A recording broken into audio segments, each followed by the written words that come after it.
Right. Okay. I think we might be live now. I'm just going to wait for YouTube just so I know for certain. Yeah. Which is annoying because YouTube is a delay, so I have to wait a second at my end to see that it's all right. And I think we are live now. Awesome. Right. So, hello everyone, and welcome back to Chew the Fat. You'll notice that STST is not here.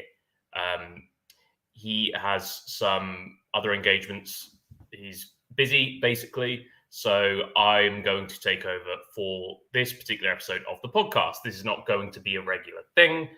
This is just how it's going to be for today.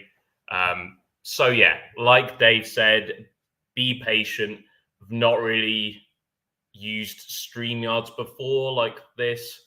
So we'll see how it goes, and hopefully we all have a fun stream regardless without the main man here. But nevertheless, welcome in. Really good to see you all. I do thankfully have one guest, no STST like I mentioned before, but I do have Deadly Dave with me here, so I'm going to bring you in. Evening. All right, Dave, how have you been? I'm good. Glad to see we got it working. Oh yeah. For a while there, I was just commentating to nobody and just looking at YouTube and thinking, I'm not seeing anything. I'm not seeing anything. I think you can schedule it, but you have to click the go live. Anyway.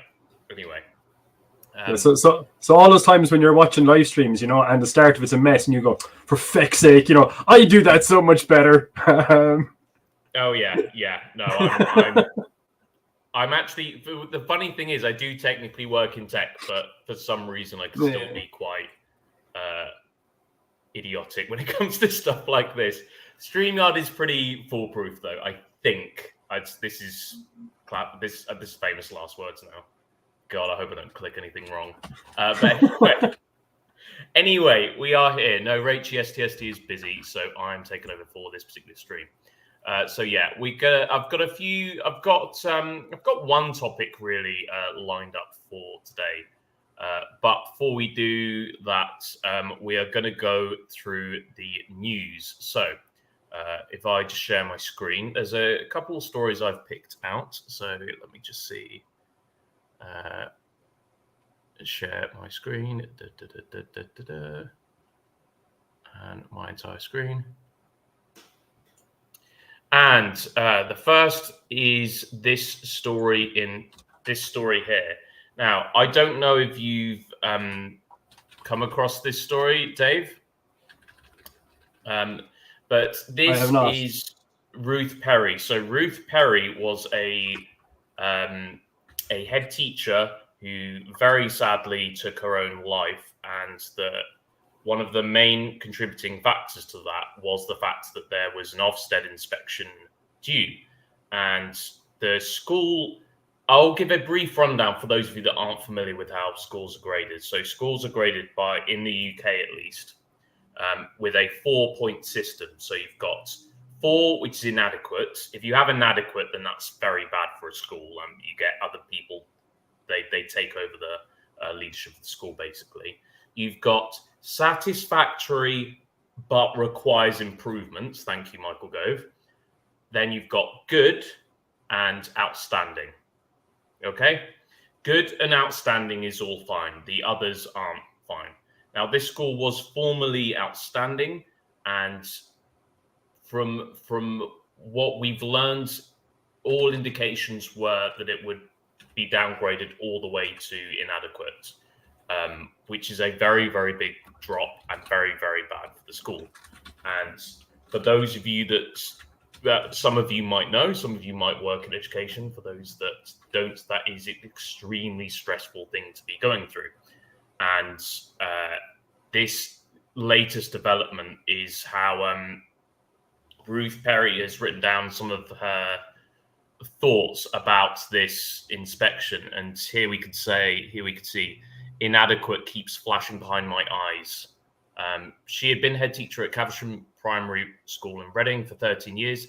The school had always been judged as outstanding. The the previous month, inspectors had visited, and Ruth knew they were going to downgrade her school to the lowest rating, inadequate. And like I said, it went downhill from there. Eventually, she did take her own life. I know it's a bit of a graphic thing there.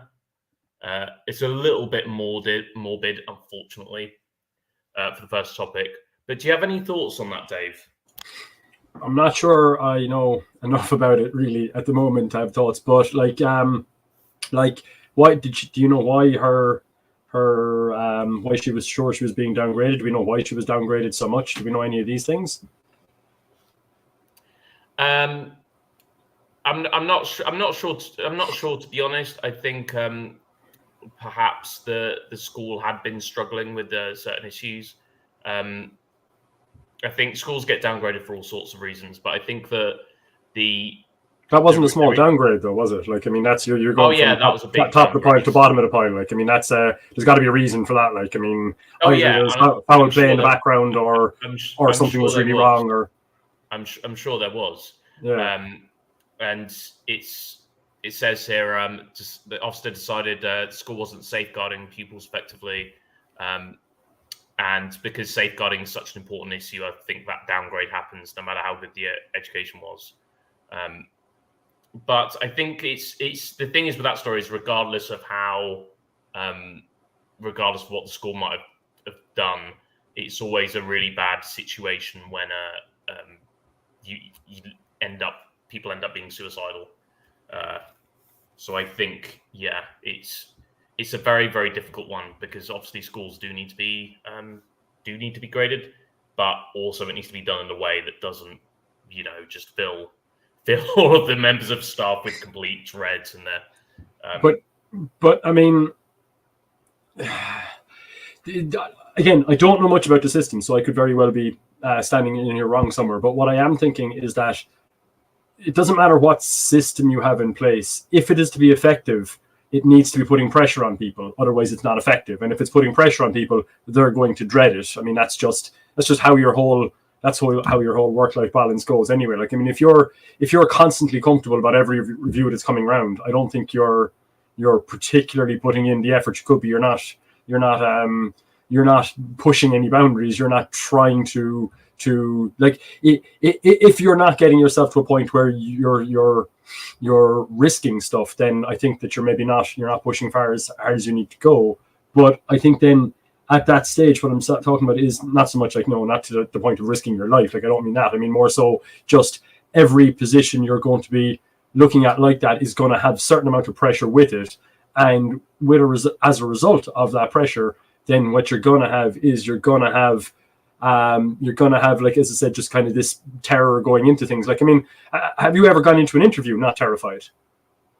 Oh yeah, I mean, I understand what you said, but I think it's the way how there could absolutely be pressure there, but not to the extent where it reaches that level. I suppose I think that's very important. But how do you determine what that level is? I think there's no easy answer to that, but I think it's something that needs to be figured out all the same, Oh yeah. I'm not saying that we can't try and improve systems and stuff. I feel that maybe taking single instances, and again, this could be massive and I could be really stepping on my toes here. I don't know much about it, but from a single instance, I would be skeptical to paint a picture immediately. I would be much more inclined to try and find out, well, how is and why did this happen? Is there a systemic problem? Is it one particular, like as you said, is it the actual current grading of the system that is the problem, or is it more that perhaps, let's say, the teachers are literally underpaid and have more expectation on them in the first place, so that they don't actually have the capacity to be able to put in this, to be able to try new things, to be able to actually be progressing in their field. Maybe that's the situation. Again, I can't. I don't know about it, so I can't speak to which area I'll be in, but I just feel that I don't know if an instance of somebody being overwhelmed by the pressure is enough to paint a picture of what the system is. Yeah, no, and don't get me wrong, and I mean, it's the news, we've not prepped these or anything like that, so it's just our initial thoughts on them, really. I haven't put too much thought into it either. I'm honest with you, but yeah, I agree with you. I think it's. I don't know if there's necessarily something systemic in there. All I know is that it is a very, very big burden sometimes. And I think that even if there is like a downgrade like that happening, I think that could be done in a way where it doesn't provide that level of shock, I suppose. Well, the expectations, I suppose, are what need to be managed, like at the top level. The what people think they can get out of the resources they have, and Yes. like we constantly see this in Ireland anyway. In some regions, you constantly see kind of just this idea of, you were doing a particular job or whatever it was, and that was all going fine. But now, for whatever reason, the company or the government needs to cut funds, or needs to cut budget, or make more funds, or whatever have you. And as a result of that, the solution is, well, you just do some more now. And you're like, yeah, okay, but if I'm going to do extra, I have to take something out. I was already doing everything I could. So if I have to do more, what's to come out? And there's definitely a disconnect there in what people's expectations are. And they think, oh yeah, look, sure, just do some more. And quite often people, at the beginning, you're going to let the company kind of push more on you because, it's your job. You don't want to rock the boat. The rest of your life matters. So, you'll kind of let a few things slide. And by the time you've let a few things slide, then you end up in a situation where you're kind of nearly starting to get into, what's it called? The gambler's fallacy. Sunk cost fallacy. But the sunk cost fallacy, where you just think that, I put so much effort into this company now, like just the next time, or it'll get fixed next time, and then that gets taken advantage of, and then as I said, there's just more expectation constantly that you do more with no more. It's like, here's the same, now do more. And I do think that could put ridiculous pressure on. And I would nearly push forward then that's not an issue with the grading system. That's more an issue with funding for the actual service, and with the expectations of the people writing the laws versus the people actually trying to do the work. Yeah, I think with all things, you've got to manage expectations. You've got to we can set high expectations, but you've got to be reasonable about them. And as we know, it's very easy to say, oh, I want this, I want that, I want this. And most people will try and endeavor to do what they can to reach those high standards. But you've got to think, well, how are they realistically going to do that? You've got to make sure they've got everything they need and all this jazz. I'm going to move on to the next story. I think I'll only do a couple, which is... Hopefully I know more about this one. Well, it is the COVID inquiry. So I'm sure you'll have something to say about this. So... because I certainly do. Now, have you heard about this? Have you heard about this, Dave? Chunks of it here and there, like, yeah. Yes. So I'll give a brief rundown for those of you that aren't aware. So in the UK, we're having an inquiry about the government's handling of the pandemic, and an inquiry is just where we have the key figures involved. They are interviewed, they are questioned, and the evidence is looked over to see if any mistakes were made and see if any lessons could be learned, that kind of thing. And generally, I think it's the vast majority of British people's opinion is that the pandemic wasn't handled very well. In fact, we've talked about it on this podcast before. And Boris Johnson, no less, has been in the hot seat answering questions about the COVID inquiry. And whilst he has seemed to be apologetic and he has seemed to admit certain mistakes, there are still things he is being stubborn about. So, for example, he's still contesting the portrayal of the parties that took place in government at the time. They weren't parties. No, wait. No, I didn't know they were happening. No, wait. I wasn't there. No, wait. Yeah, exactly right. And what Dave's saying there, it sounds like a joke, but that is literally the arguments that were made. Yeah, I'm with you on that. I mean, I don't know, this. It's just bizarre. This former prime minister with his hair looking like that, with his bumbling excuses, is being out again. You know the hair is on purpose, right? If It might be on purpose, it might It not, is. but either way, it's just stupid, you know. I mean, I He has make more of an effort with my hair, and that's saying something. He has a makeup person. Oh yes, oh yeah, and of course, Yeah. and here's So I don't know if you knew definitely this. on purpose. I don't know. I don't know if you knew this, Dave. He Mhm. gave. I think he wanted to give his makeup person an honor, a knighthood. I think. So that's a fun fact. So the person that did Boris Johnson's hair apparently is But getting a knighthood. in fairness, whoever did it, whoever did his image, actually did a very, very good job of his image, because while he looks disheveled and stupid, that was the image he was going for, and he did a very good job of it, and he used it quite successfully. And like, I think he's an absolute clown, but he's a clever clown. Yes, I agree. I think the problem this is going to lead on to the theme I'm going with for the podcast. Good. The thing is with Boris Johnson, and I know I'm guilty of this just as much as anything else, is I think quite a lot of people were fooled by him, were led astray, because, like you said, Dave, he's got this kind of like casual, oh, he's just this lovable, goofy kind of, you know, upper class top, and oh, you know, good old Boris, and you know, he got stuck on a zip wire and is waving flags, and oh, you know, it's Boris Goofy man, you know. yeah, it's Boris Johnson, you know, you gotta love Boris, blah blah blah. And he cultivated that image really well, but that wasn't really him, or at least that didn't really represent him in the right way, I think. And a lot of people got lulled into liking him. And the funny thing is with politics is you can get quite far with just being popular, you know. It's more about popularity than it is about merit, and that's, you could make an argument maybe it shouldn't be like that. It shouldn't, but I don't know how else you would do it, because democracy is a popularity contest. Yeah, exactly. When it comes down to it, it is a popularity contest. So on this day, we're not going to do, because STST does that, and that's my excuse. We're not going to do it. I did. It's not about that he asked us the other day and we just went, yeah, sure, whatever, all right, grand.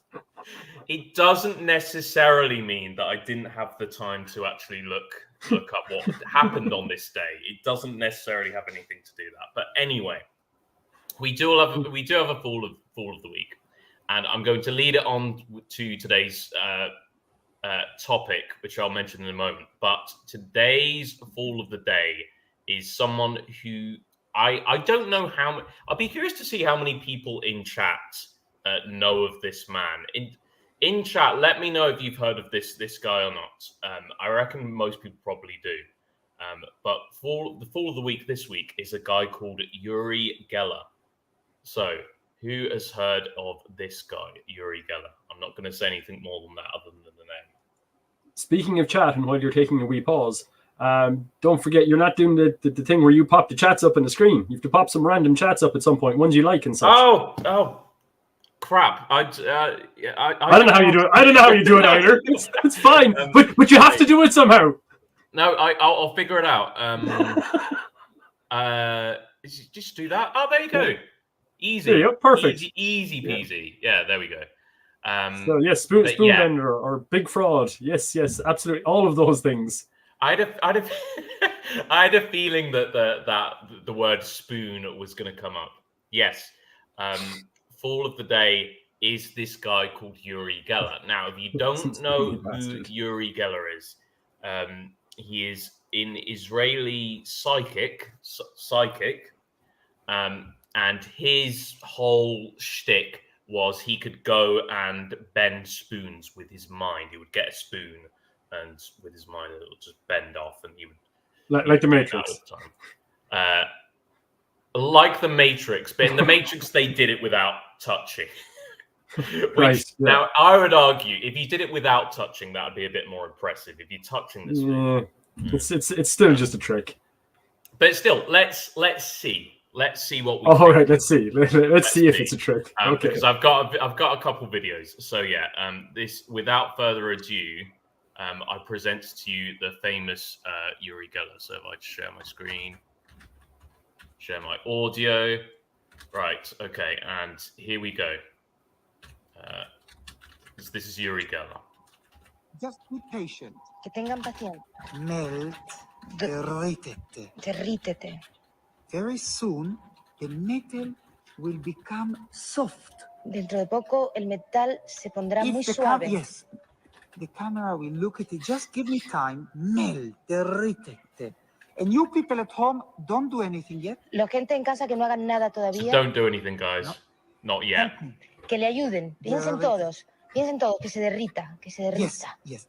Que se derrita. You see, it's becoming very soft. Se está suavizando. And this is not an illusion. Esto no es ninguna It's ilusión. it's becoming like plastic. Se está convirtiendo como si fuera plástico. And there's no force, no force in my fingers. No está haciendo ninguna fuerza. And you can touch it, it's soft. Look, se rompió. Touch it, it's cold. Sí, está frío. Cold. Pero se ha roto. Cold. What happened is my mind Lo que ha pasado es que su mente can melt the metal down. Derretir el metal. So there we go. The as you just said, he thinks the mind could melt the metal down there. So I just need to. Did I share my screen there? I could see it on the chat. I wasn't watching it on YouTube though. Did I share that correctly, guys? If I haven't, I do apologize. Too late now. But yeah, I'll assume that hopefully everyone in the hopefully guys in the chat, did you see the video, or am I an idiot? Which one of those? Can it be both? It can be both. One for this particular question, one or the other. Right. So either way, brilliant, excellent. Right. So as you just saw, so Yuri Geller claims that he can bend spoons with his mind, and he will make a big deal of, look, there's nothing on the spoon, there's no chemicals, it's cold, and this brings me onto the theme for this stream. So the theme for this stream is how people can be fooled, and how it's much easier than I think a lot of us realize, or how a lot of us remember.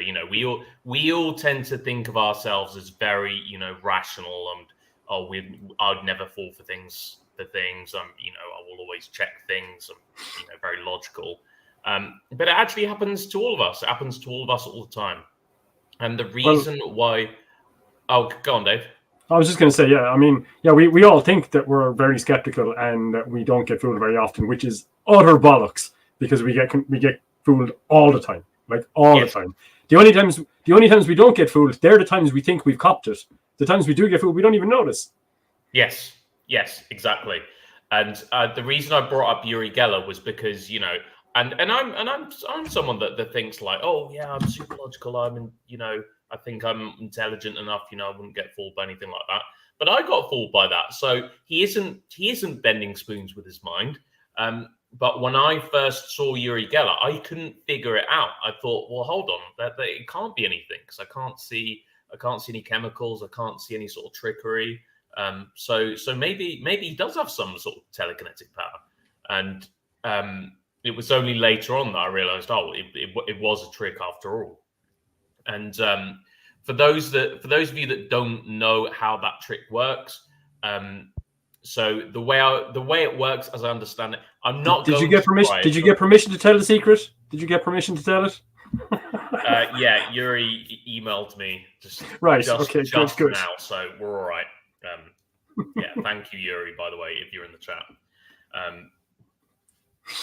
You know what? Plots. What if Yuri Geller was actually in the chat? That would be freaky, wouldn't it? He just pops. Yeah, that's not a thing. No, but the way it works, as I understand it, is it really isn't that complicated. You can break the neck of the spoon to a certain extent, where it will still sort of look quite solid and feel solid for a bit. but if you bend it a little bit more, it will just break and fall away. So I think you just make a fault in the metal, and it breaks away like that. So it's actually fairly simple, but it just goes to show how easily we could be led on. We could fall for things like that. I have a potential example there, which I think might be a relatively good one, because I suspect an awful lot of people have been fooled by this, and many people possibly still are. And one of the reasons I think why so many people are fooled by it is it's mundane. It doesn't really affect your life. So as a result, you kind of just accept it and you just move on with things, So because, it's quite mundane. And that is, we all seem to think that the likes of, or at least we did for a while, that karate or martial arts basically is the best form of kicking someone's ass. And yes. And it straight up isn't. It's bad. But it's a thing that we've all been fooled with. Yeah, that's true. Actually, it's completely true. I think I saw a video once about how with karate, it's and you can hurt people with karate, sure. Mm-hmm. But the way it works is people that fight karate will fight other people. I don't know if the stream has paused because you're hosting the stream. Can I see on the YouTube chat? It's going to take a minute before I notice on the YouTube chat. Yeah, I think I might be on my own. I will find out in a second. No, are you back? I can still hear you. Okay. Yeah. So your picture went. I don't know what happened to the chat though. I don't know what happens to YouTube if you go. I don't know. Do I stay on or what's the story? I think there must have been a lag spike. I think chat's saying that we're all good. But yeah, I was just saying how people that fight karate, they will fight against other people fighting karate. So there are kind of rules to how you do it. And so it kind of works if you're fighting with those same rules. Mm-hmm. But in a fight, in a sort of fight on the street, there aren't any rules. You can just do whatever the hell you want, really. So big stick and swing it. Yeah, exactly. So yeah, that's another example. I'm going to ask the chat as well. We are reading chat. So hello, chat. Yeah, you're not popping them up. Pop them up. Do the thing. I'm not ready. Aluminium will split very easily once it starts. Thank you, Mr. Flipside. But yeah, we are reading the chat. Have you guys got any examples of times you have been fooled or tricked or fallen for something or anything like that? It doesn't have to be flat Earth, obviously.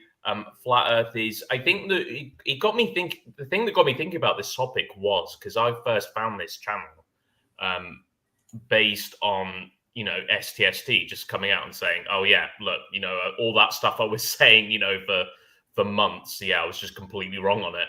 And it just got me thinking to how, actually that does happen all the time. It does happen all the time, but we don't think of it. Sometimes we just forget about that. The other thing that keeps coming to mind now, I don't know if you're a fan of this TV program, Dave, but Mythbusters, have you ever seen that? Oh yeah, of course. Yeah.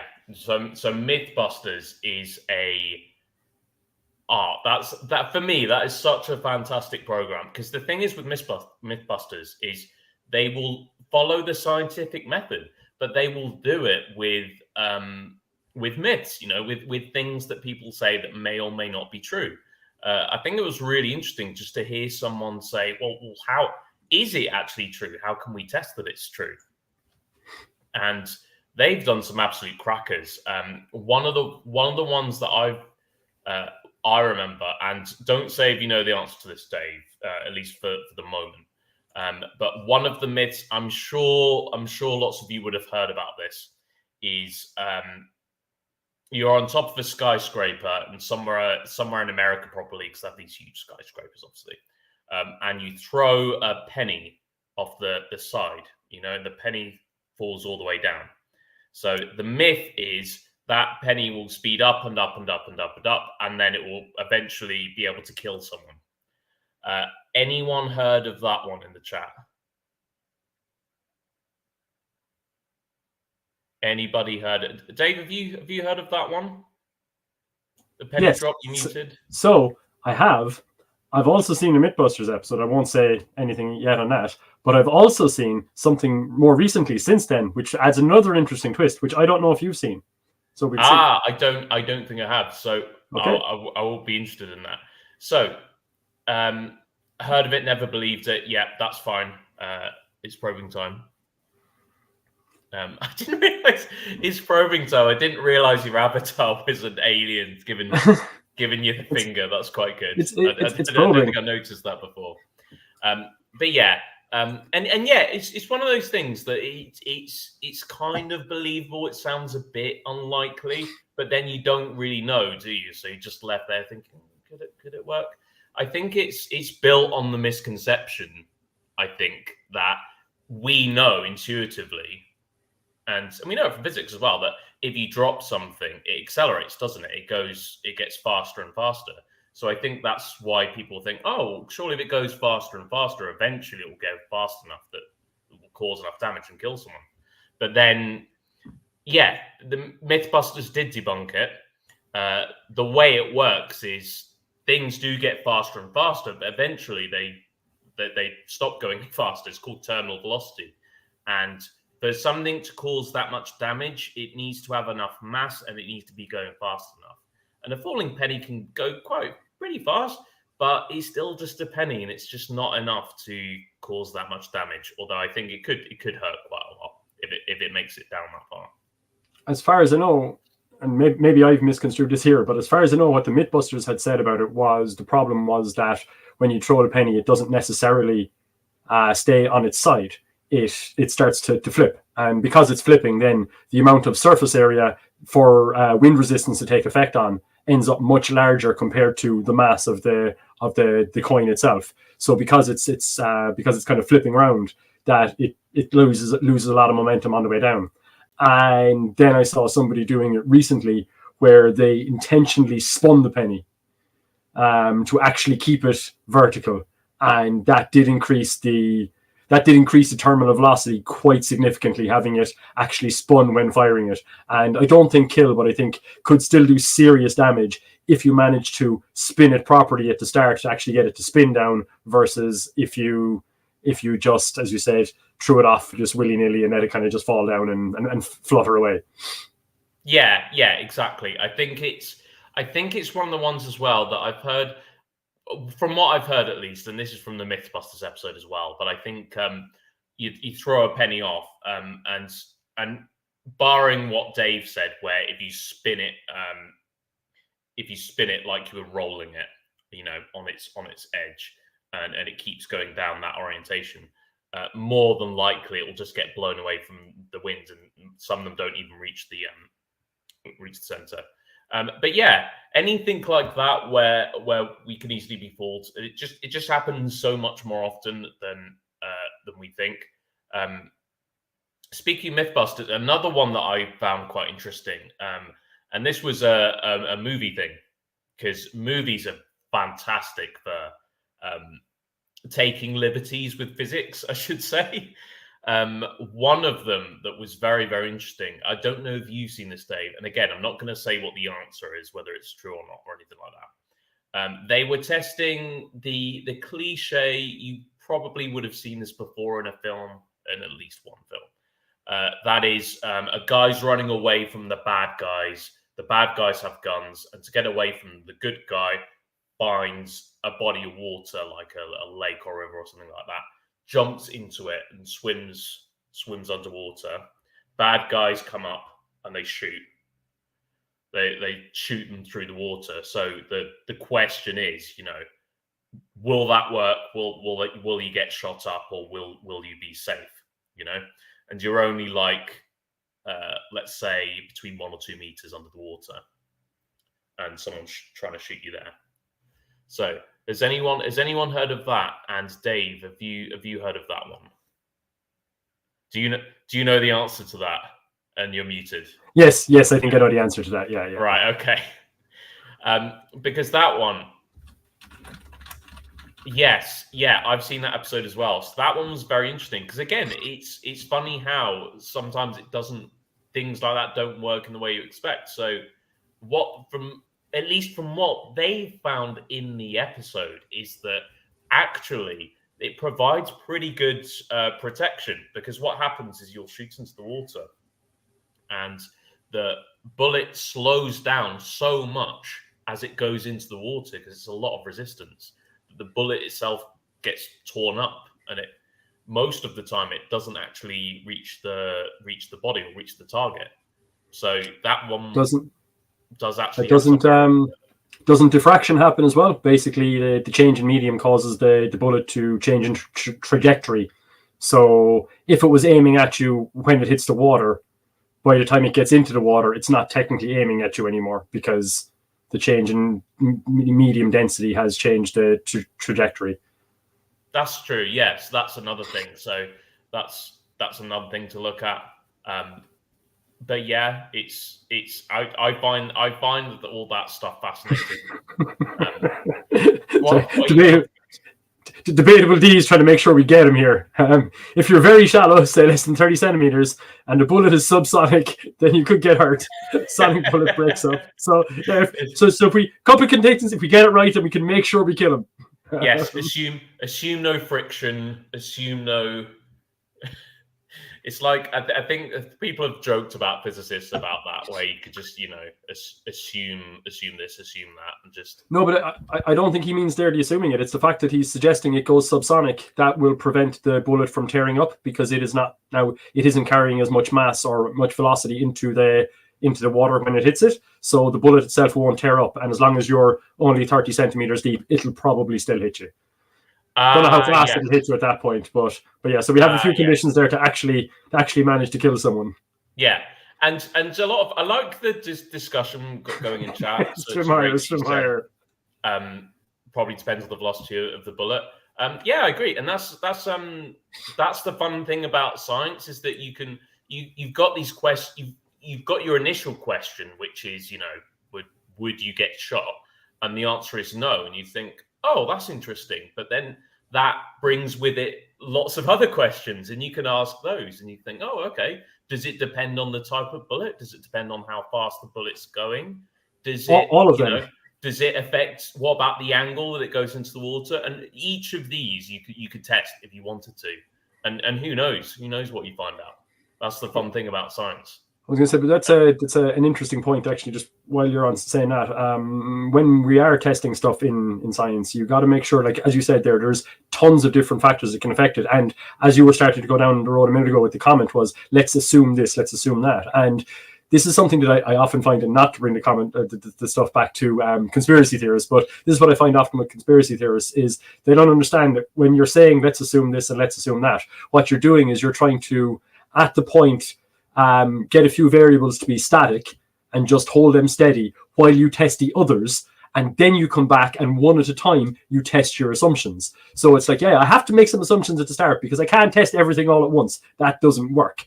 So you make a few assumptions, assuming this, this, and this, I'll test this. If that works out, then my assumptions must have been correct. Now let's go about trying to prove why my assumptions were correct. Yeah, it's the funny thing with science is it's a lot simpler than a lot of people think.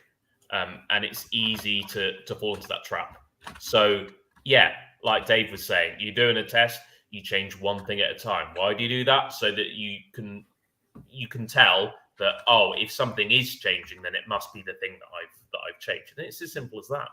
And I think that's another reason I love like little experiments like that, is because, science cliche is, guy, white coat in the lab, mixing chemicals, writing things down, being very, studious, intelligent people. This is an egg. Sorry? This is an egg. Yeah, them of course. But yeah, no, you could do experiments of whatever you want. You could, you could do, which brand of tea is better. There's an experiment for that.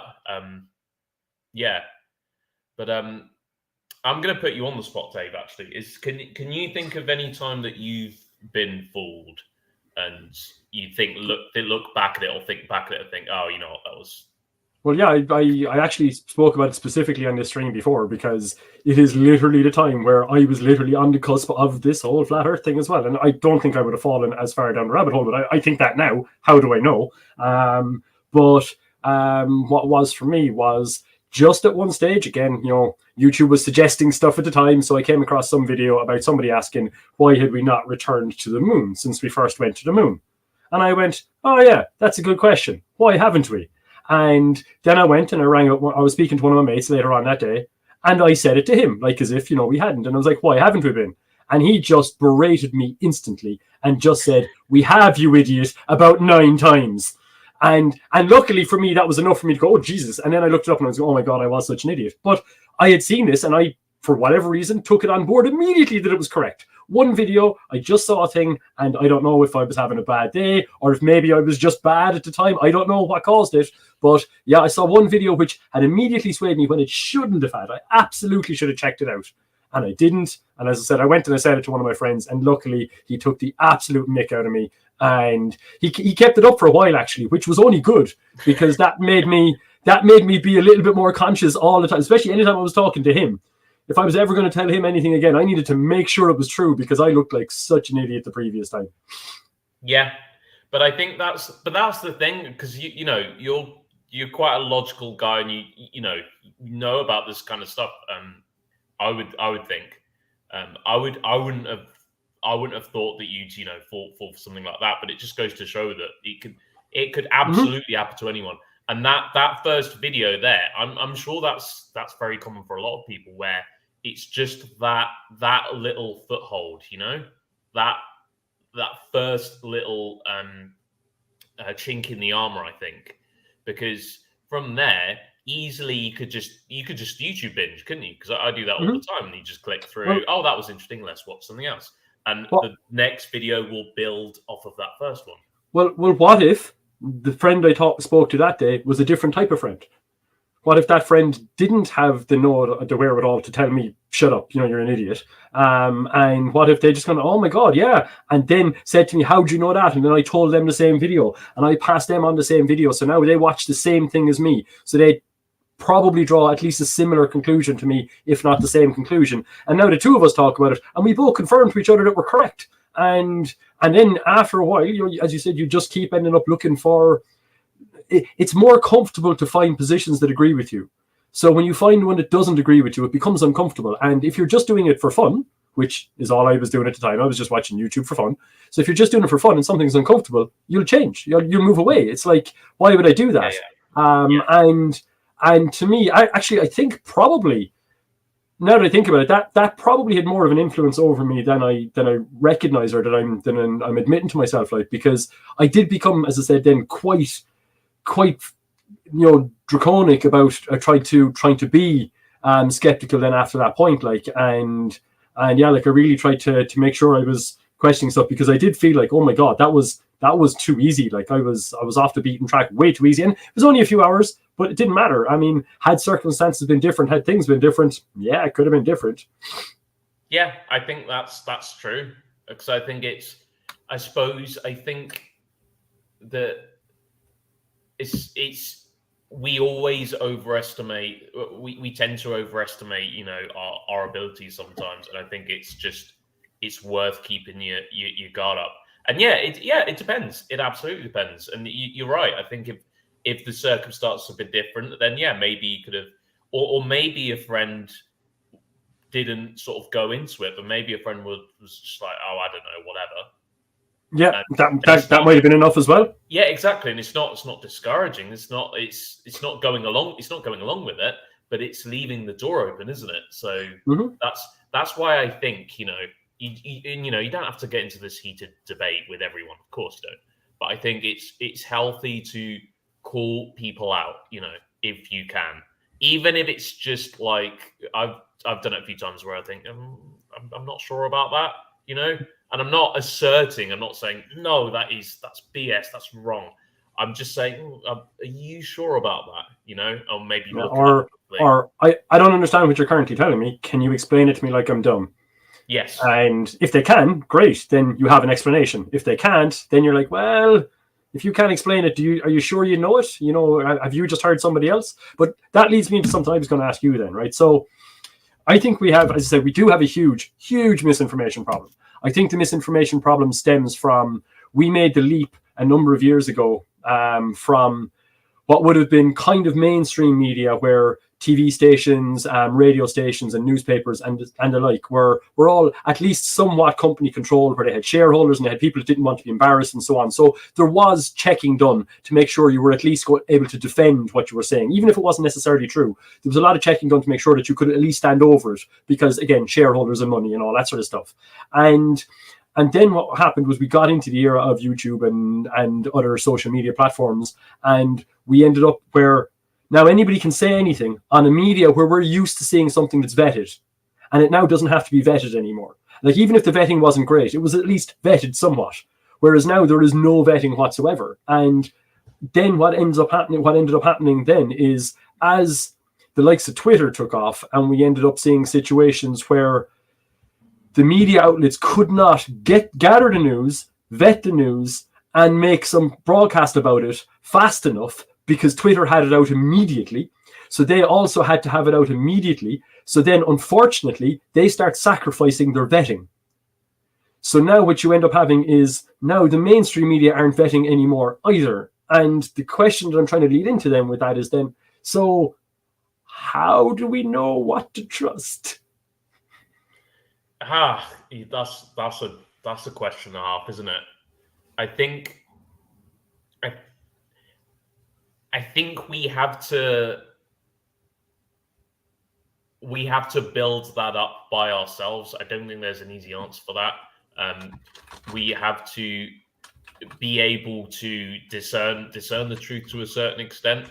I don't think you have to thoroughly fact check everything, but you need to have it ready. You know, you need to be able to be willing to check stuff. And news sources, I don't think that, because the problem is, I don't want to burn the house down, which is oh, they're all lying to you, because that's where conspiracies get you, because they're they're all lying to you, and you're oh, that's true, they're all lying to me. So yes. But what do you do when they are? Well, sorry. But what do you do when they are?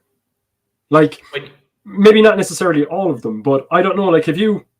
Have you streamed or looked through any set of headlines or news articles in the past, number of years, and where you find basically all the same things, all just a few headlines, if you pay attention to it, you can nearly see which source they all copied from, and it doesn't have to be even a valid source. There's just tons of people reporting on a thing because somebody else reported on the thing, and then you end up with this huge kind of nearly, well, it has to be real because all of these outlets are reporting on it, and it's just a pile of nonsense.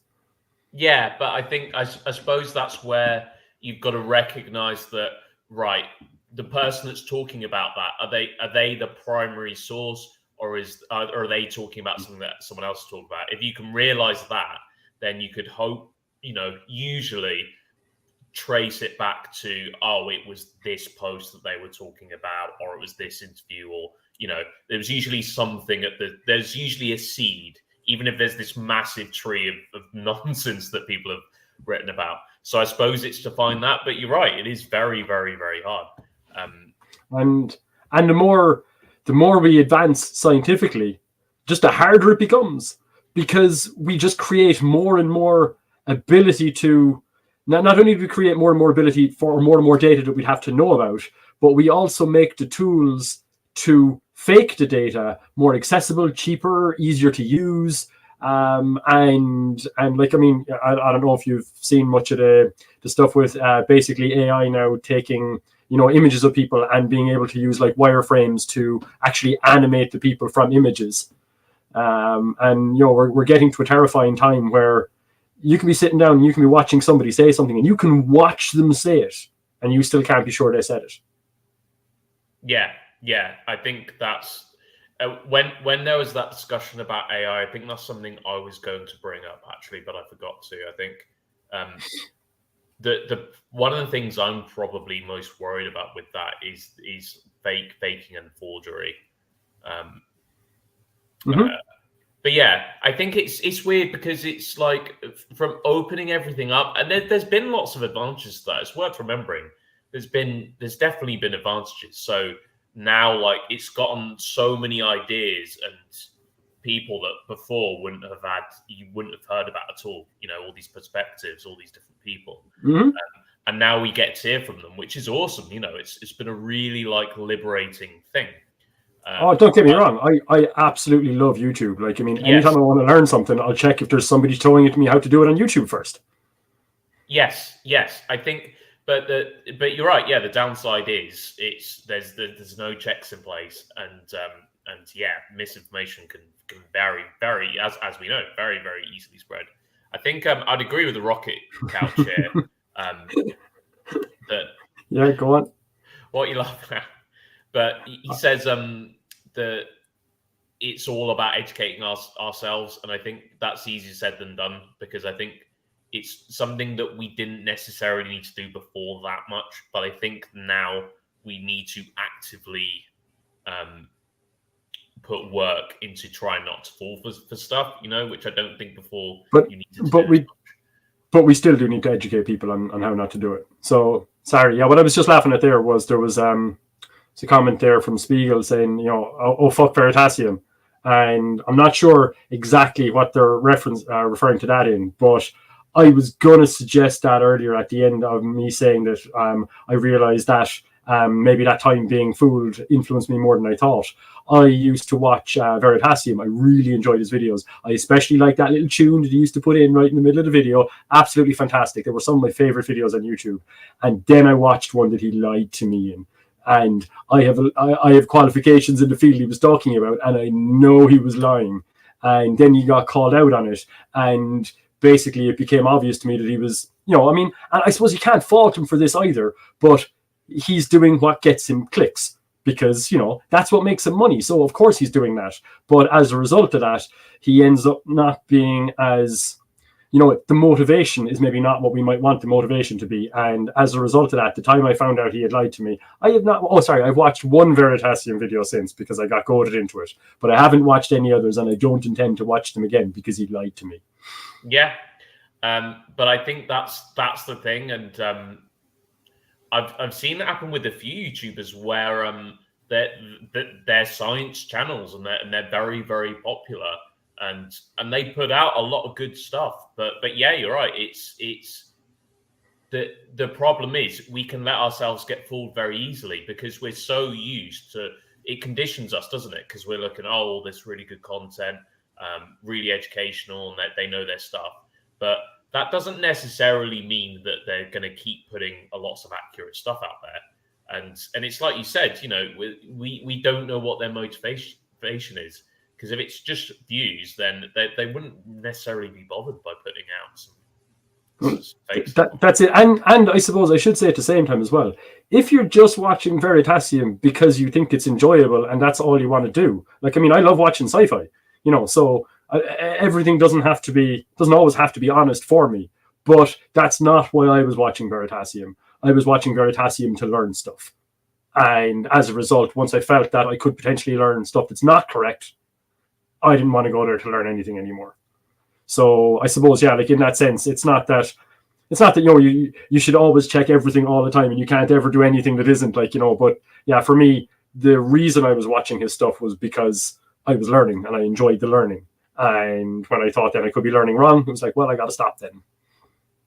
Yeah, exactly. And I think it's interesting because I think when you hit those crossroads, it's interesting because you end up thinking, well, what do you want to be? You know, you could just be like a YouTuber and think, well, I'm entertaining, you know, learn a bit of science, whatever. Which is like I hope nobody's coming here to learn anything. I hope it's just for the enjoyment. Yes, we are not claiming. Disclaimer: we are not claiming.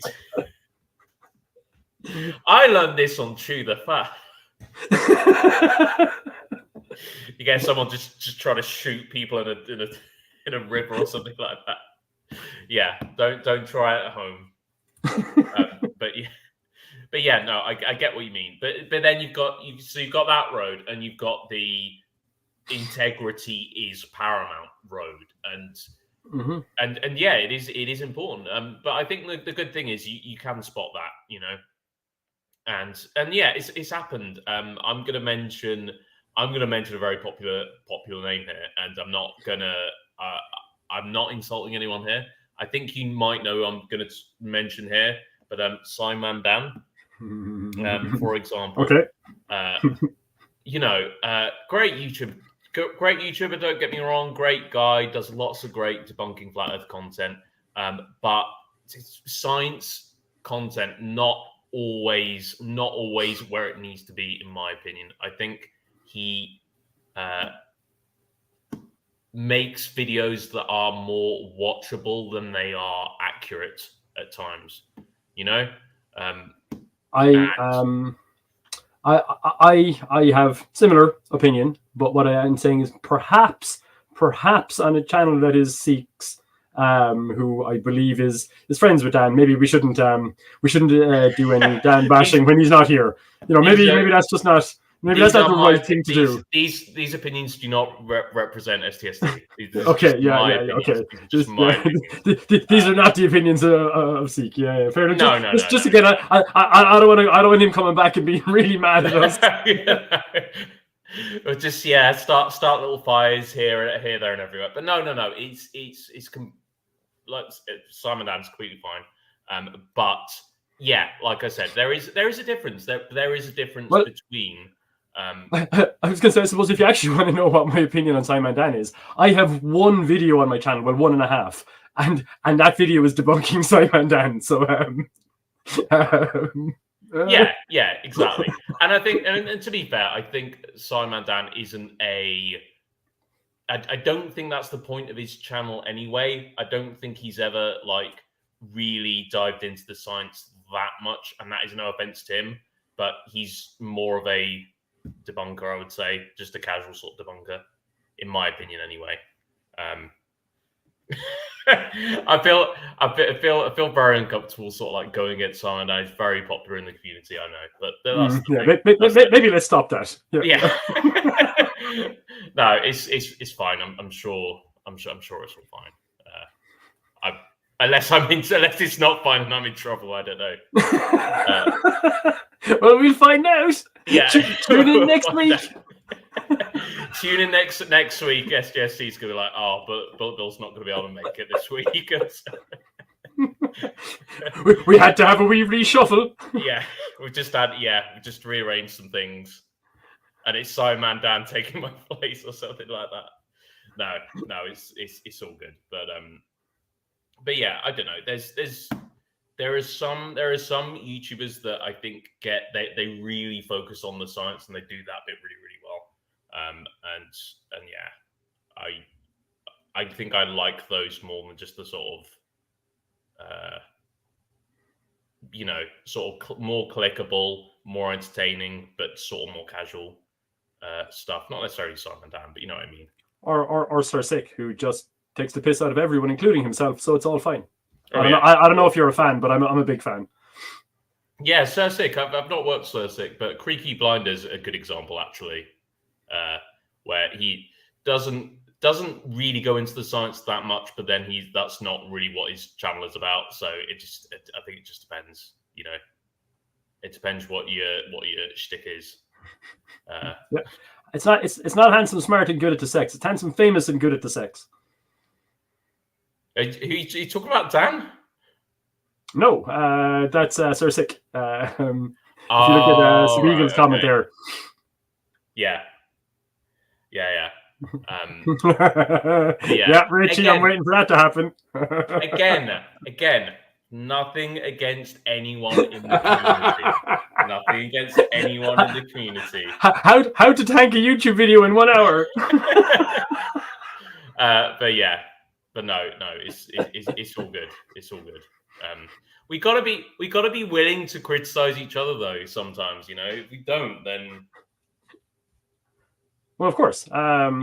Like you're in, or you were in. Like, I don't know if you'd still count it as in a scientific profession, but you were in a scientific profession anyway, and you know you would have done the same thing going through your education.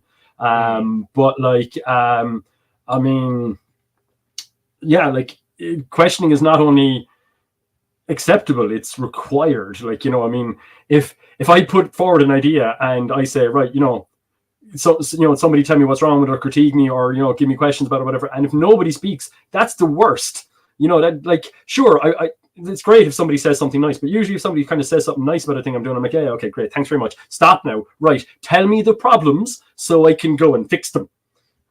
So yeah, I mean, absolutely, I mean, criticism is absolutely, you know, it's required. And we do have, actually, that's possibly another thing that helps with the fact that we are so easily fooled, is we seem to have developed this opinion in society that being wrong or being criticized for being wrong is somehow bad, rather than that being, at least if you use it right, a learning experience. You know, I don't mind if I'm wrong. I'm wrong all the time. It happens quite regularly. And when I'm wrong, I find out I'm wrong, and then I change my mind, and then I'm not wrong anymore. But yes, and I agree. That's a very productive way of going about things. But I think a lot of people say that, and I think the thing is with that takes quite a lot of mental maturity and a lot of confidence to have that mindset. You know, maybe I don't do that. So what was maybe I don't do that. So I don't know if I've got a lot of mental maturity. I don't think that's how I would describe me. No, but what I mean is, I think that there are people that sort of grow up in school, for example, and they struggle with things. You know, they struggle with maths and science, and and you know, they're not going to like that. They're not going to like getting lower test scores than other people, and being in a lower set, or not getting GCSEs or whatever it might be. You know, that's not a fun experience. So I think if you're in that situation, you're not going to welcome being wrong. You're not going to want that, and that's completely understandable. Well, whereas it depends, though. So when I was going through not the last degree, the one before that, when I was going through that, there was a student with me that was roughly the same level as me going through the class. The two of us were at the top of the class, and the two of us repeatedly fought to be the top of the class. I'm ashamed to say he got there in the end, but nonetheless, I was very close, right? But anyway, but we fought all the way through the 3 years of the course. And what I mean by fought was, the two of us tried to get better results than the other one, but we did that literally by, I don't know how, but we used to sit down, we used to study together, we used to help each other out. There were certain areas I was better in than him, and we used to help each other out constantly. And even though we were competing constantly, and we knew it, and there was a prize at the end, and he won it, but yet, that's still, at no point do I ever regret helping him. At no point do I ever regret when he would help me by criticizing me, showing me where I was wrong. Like, all of that basically allowed himself and myself to just be further up along that level. Like, I mean, there was other departments also in the same competition, and had he not fought with me all the way along, perhaps he wouldn't have ended up winning that competition. Perhaps one of the other departments might have taken it. But the fact that the two of us seemed just comfortable enough with each other to criticize, like cutthroat. It was like there was no niceness about it. If you were wrong, you were told you were wrong, exactly where you were wrong, and probably laughed at for it. But we were comfortable with that with each other at the time, and that really helped us both push ourselves forward. So I understand that it can be not comfortable if you are being criticized, but I think it's because of what we have made criticism feel like. So I think that it's like, if you're being criticized, and that means now you get, like, if I'm teaching you and if I'm criticizing you because you've done something incorrectly, but if that's not made out to be a bad thing, if that's not a taboo thing, and if that now means you get more of my time because I'm going to sit down with you, try and explain the criticism and try and explain the correct way to do it, then what that means is that then that criticism really isn't negative, and we shouldn't look at it as negative, and other people should look at it as oh, lucky, this student got more attention. Yes, but here's the thing: one, they don't always get that time. That's two, right. They won't always look at it like that. Even if let's say if I was helping a student or whatever, even if I tell them like, oh, being wrong is not a problem, that doesn't magically make them go like, oh, it's fine now. Now I'm fine with being wrong. So it's no, but that's because That's because what we have made wrong like as a society. That's what I mean. The whole thing is that currently for everyone, wrong is this negative thing. And we need to somehow break wrong from being the negative thing. And I think if that's the case, if wrong doesn't feel like the negative thing anymore, then do you still have that same issue that you're having now? Yeah, I get what you mean, but at the same time, it's that is a bigger problem than I think we anticipate. Because being in the if you're more able, and you understand, I don't know, it doesn't have to be science and math, but science and math is a good example. Then from that you get a little bit more confidence, and you think like, oh, I can do that. I think I can do this, and with that confidence, you can take on harder things because you know that even if you don't succeed, even if you take a few hits, you can take those hits because you've got the confidence and I got it wrong, but let's see if I can overcome it.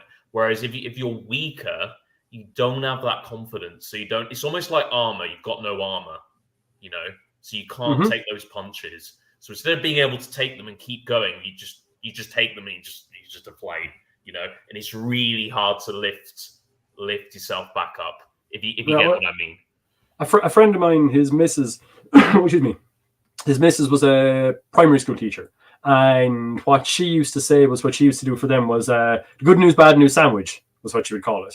And basically that's where, if she was telling them they had done something wrong. Name for that particular term. But okay, fair enough. So she would just start off and try and tell them something decent so that they kind of, you kind of warm something here, you're not in trouble, but there's a bad thing coming. And then she would tell them the bad thing. And then she would wrap it up with something nice as well, just to say, I'm not mad. Because like often you'll see it where students think when a teacher or somebody like that corrects them that they're now somehow cross or angry or mad at them. It's like, no. You were just wrong, and you need to be told you're wrong so that you can be not wrong in the future. That's the only thing that's happening here. But again, as I think it was, Debatable D saying there again, just wrong is seen as synonymous with failing. And for me, that's the crux of the problem. Being incorrect or ignorant does not mean you've failed. And I agree fully with him there. Because that's the thing. We seem to have this notion that, oh my God, if you were wrong about a thing, then you're a complete bumbling buffoon. And that's not the case at all. You're going to be wrong about lots of things. Where you become a bumbling buffoon if you insist on staying wrong on purpose. I think it's more confident. Actually, before I bring up this point, I'm just going to bring up this that Rach typed. This confused my brain a bit when I initially read this. I don't know about you. If you're wrong, you're wrong. Nothing wrong with being wrong. It means there's 100% agree. Spot on. You're not wrong, Rachie. If you wrong. Did I get that the right way around? Yeah, you're not wrong. But yeah, it's I think it's even more subtle than that though, because it's not just about being wrong and being okay with being wrong. It's about because everyone's I think when everyone's at school, everyone worries about if no one wants to be stupid, and if you're not getting stuff right, or if you're in the lower set, or you didn't get good on this exam or whatever. When does that happen, though? Actually, I think I'm stupid. When does that happen? Yeah, because there's a time, isn't there, when you're younger, where you want to be not the nerd. Is that so? When is that just? Yeah, I'm definitely not sure here now. I don't think teenage years is when it starts to. So teenage years, I think, is when you start to care a lot about how other people see you. And they're much more of a bigger deal. And yeah, you're right. You've got different dynamics because you kind of almost can't be too good or too smart because then you're a nerd or whatever you want to call it. But then you don't want to get too much stuff wrong because people just think you're stupid, and that stigma is really powerful, and it can. I think that's one of the big drivers as well. No, I really don't like that stigma. Like, I don't know how to do it. I mean, obviously, other people have thought about this and they don't know how to either. But I would love to see if we could figure out somehow how to make it not a problem. In fact, to make it the desirable trait that you are somehow the smartest in the class all the time. I mean, just think of how much scientific advancement we would make if all the children grew up thinking, I need to be smarter than everybody else. I mean, fantasy never happened, but so that one is less of a problem, because there are plenty. I think there are plenty of kids that just don't care about it. In fact, I think the majority of the kids, I think, that are good at school are probably not going to care that everyone calls them a nerd, because I think they probably would anyway. But I think I like the term. Yeah, it's the problem is, though, I think there are some people who would probably be really good at a subject, but because they want to look cool, they sort of downplay it a bit or try not to. There's all sorts of social dynamics, but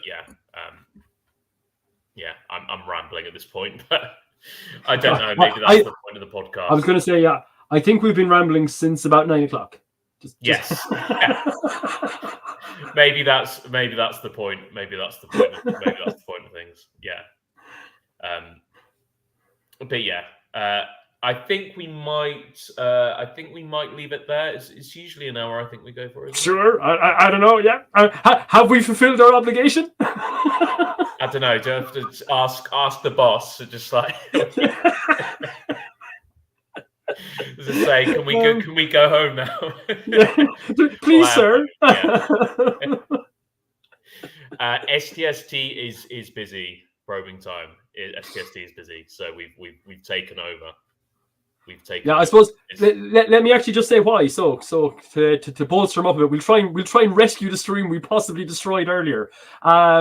So I think it's probably about 6 weeks ago now. Maybe it's a little bit more. I'm not sure. But STST decided he wanted to start putting proper effort back into again to doing his YouTube stuff. He kind of started before that, but about 6 weeks ago he launched into doing stuff more regularly, more regular content and such. And one of those things he wanted to do was a regular live stream on Thursdays called Chew the Fat. And as a result of that, he wants to make sure that it is on every Thursday. So he wasn't able to do it today, and he just asked us if we'd do it because, again, he wants to do that from now on. He doesn't want to do it the way it was before, where there would be videos whenever there was videos. He has other channels for that. On this one, he wants to have Chew the Fat every single Thursday, no matter what happens. So yeah, I don't know if that helps or not, but I feel a little bit better now. Yeah. And also this is our live stream now, so yeah, he won't be coming back. I'll change the login. No, I'm only kidding. Well, if you don't change it, he's going to change it, and we ain't ever coming back. He's gonna, we're not coming back. It's been good, nice knowing you guys. No. It's Global Mom, that's really clever. I don't know if you made that up. Being remember, 2 wrongs don't make a right, but 3 lefts do. 3 lefts do. Yeah. It took me a second. Pop it up on the screen. Pop it up on the screen. There you go. If you don't do this STST, Jesus, I can't, man. I can't scream at him. It's his channel. Oh, I see. I see how it is. Right, yeah. 2 wrongs don't make a right. 3 lefts. Left. Yeah. Yes, perfect. I have to do it in my head, I've got to walk around a little. Yeah, I was going to say I should do that. Hang on, here and then here. Yeah, 3 lefts. I love that one. I'm going to have to use that and just confuse people for a second. 3 left to do. Hostile takeover. Yeah, I don't know how good we are though. Yeah, no, there'll be a hostile take back again. I think. I'm sure I hope we did enough to fill the gap at the very least. Yeah. So I'm going to leave it there. Dave, do you have any final thoughts? No. Fantastic. Great to be here. I'll see you all next Thursday. You're just going to say no and just leave it at that for a second? Yeah, I was thinking about it. Okay. And yeah, I will just say, thank you all for coming. As always, next week, as far as we know, we think STST should be back in business, and it will be business as usual. I will probably be here, Dave, possibly. Dave I doesn't know. I don't know. Yeah, thanks. Yeah, just trying to give a bit. Yeah. No worries. But yeah, with that all said and done, oh yeah, hit the like. Thank you, Richie. Yeah, hit the like. We're useless. We made a mess of everything. None of it we did right.